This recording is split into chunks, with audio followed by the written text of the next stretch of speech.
comme toutes les industries représentées ce soir, on est dans un marché très concurrentiel dans l'assurance, où les offres ont tendance à se banaliser de plus en plus. Et donc, si on veut, c'est notre vocation, gagner des parts de marché, on est condamné à innover. Et le président Schmitt l'a très bien dit, ça fait partie intégrante de notre ADN. Alors, innover, ça veut dire quoi pour nous? C'est faire en sorte d'accompagner en permanence les entreprises dans leurs évolutions, dans leurs besoins. C'est aussi faire face à des nouveaux risques, des risques émergents. Et celui qui nous occupe beaucoup en ce moment, qui vous concerne tous, finalement, quel que soit votre statut, quelle que soit votre activité, c'est le cyber-risque. Donc on a déjà des offres, on fait en sorte de les faire évoluer. On sortira une nouvelle offre très adaptée au marché des entreprises en octobre. Et je vous invite, alors avec Groupama ou avec votre assureur, mais en tout cas vraiment à vous y intéresser, parce que les conséquences peuvent être désastreuses. Évidemment. On va vous laisser dévoiler donc ce premier trophée de l'innovation économique, premier trophée de cette 5e édition des trophées des entreprises de Côte d'Or.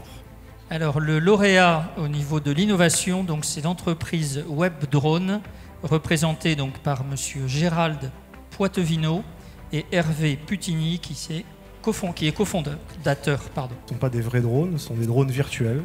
Nous avons créé un nouveau concept qu'on appelle e-drone, qui modélise le savoir-faire d'un expert humain.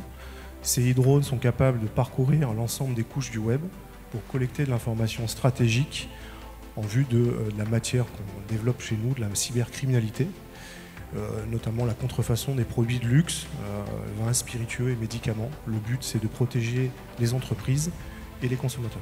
Donc en fait, il y a 3 couches. Enfin là, pour nous, il y en a beaucoup plus des couches, mais on va dire que sur les 3 couches, la première, c'est le clear, qui est la plus proche de nous, la plus accessible. Vous posez une question à Google, c'est le clear qui apparaît en premier, c'est très simple. Si vous avez le bon mot-clé, vous avez tout de suite les documents qui correspondent. C'est cliquable par la plupart des gens. Voilà, donc ça c'est immédiat. Après, vous avez le deep, ça veut dire en profondeur, et là il faut chercher plus loin, il faut rebondir de lien en lien, il faut connaître les bons endroits, et là c'est une affaire d'experts. D'ailleurs, nos experts sont là, et je vous invite à les inonder de questions tout à l'heure au cocktail, comme ça ils n'auront pas le temps de boire un coup.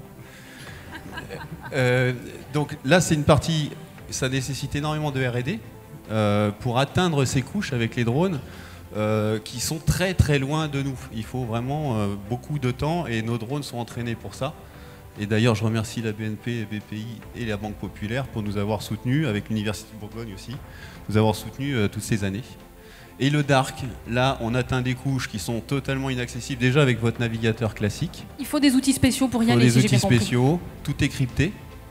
Et tout est tellement morcelé qu'il est impossible de revenir à l'utilisateur qui a commis l'infraction. Donc là, on est dans un monde où les gens se permettent un peu plus de choses que dans le clear ou dans le dark, ou dans le deep.